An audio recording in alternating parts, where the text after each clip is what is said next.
दो दो भागों में मैं सब कहूंगा। गार्ड सिक्योरिटी सिस्टम पूछा जाता है, गार्ड है रहता है नहीं रहता, सीसीटीवी है नहीं, फायर सिस्टम आपका कैसा लगा हुआ है, वाटर हाइड्रेंट सिस्टम है या पोर्टेबल सिलेंडर्स है, दूसरा कॉमोडिटी क्या है, वो बहुत इंपॉर्टेंट एस्पेक्ट है। एक तो क्या हो गया, जैसे कि एग्जांपल हम बात करते हुए देखिए स्टेशनरी वाली, जैसे कहीं पे स्टॉकिस्ट है स्टेशनरी रखा हुआ तो क्या शूज वाला मेरे को याद आ रहा है, अब उन्होंने क्या कर रखा था, पूरी वाटर हाइड्रेंट सिस्टम और सब कुछ रखा हुआ है, फिर भी जो शूज जो है वो कैटेगरी हैजार्डियस 2 में आ गया, ठीक है। और जो आयरन है या जो वो जो सिंपल चीजें जो चलने लायक वो नॉर्मल कैटेगरी में आता है। तो जाहिर सी बात है जिसके नुकसान होने के चांसेस कम है, किसी भी हालत में उसका प्रीमियम कम रहता है। और शू हो गया या जो कि मैंने कहा पेपर स्टेशनरी का सामान जो कि जल्दी चलने के है वो हैजार्डियस कैटेगरी 2 में आता है। जब हैजार्डियस कैटेगरी 2 में आता है तो उसको प्रीमियम थोड़ा ज्यादा होगा, जाहिर सी बात। लेकिन हाँ, प्रीमियम उस लेवल पे कम हो जाता है कि अगर जहाँ पे आप अगर वो फायर एक्सटिंग्विशर लगा हुआ है या वाटर हाइड्रेंट सिस्टम लगा हुआ है, वहाँ पे स्पेशल 10 to 15% कंपनी डिस्काउंट देती है टैरिफ पे। दूसरा साथ के साथ आपने जो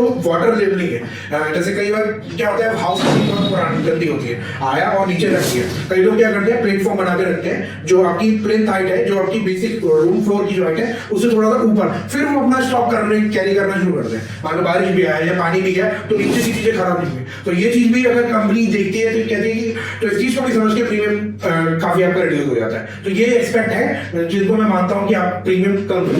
रेंट पर दें या खाली है तो कोई बात नहीं, आप खाली है तो खाली के हिसाब से इंश्योरेंस आपका चलेगा। लेकिन जब आप रेंट पे देते हैं और रेंट पे चढ़ जाए आपका, तो आप जो पॉलिसी है वो चेंज कराएं उसी के अकॉर्डिंग जैसा आपका सामान अब जिस रेंट वाले को दिया है वो रखने वाला है। लोहे का सामान है तो आप कंपनी को इन्फॉर्म करें, पॉलिसी उस हिसाब से रिवाइज होगी। या कोई भी अगर हैजार्डियस वाला जो या कोई भी पेट्रोकेमिकल टाइप का कुछ है तो पॉलिसी आप जरूर कंपनी को इंटीमेट करें और जरूर आप प्रीमियम दें ताकि आपका जो स्ट्रक्चर है वो सुरक्षित रहे अगर इनके सब कुछ मिसहैपनिंग हो जाए। दूसरा बात करूंगा मैं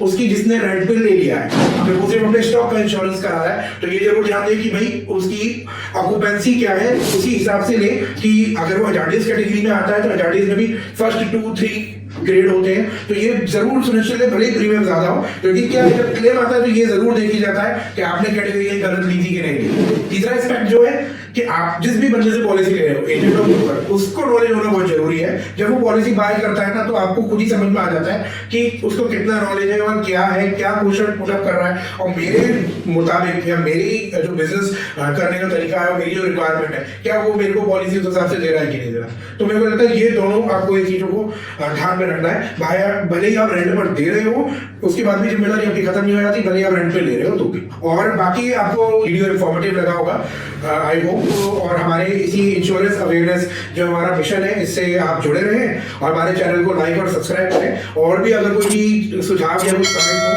या आप चाहते हैं कि इस पे वीडियो बने तो आप नीचे जरूर हमारे कमेंट सेक्शन में कमेंट कर सकते हैं।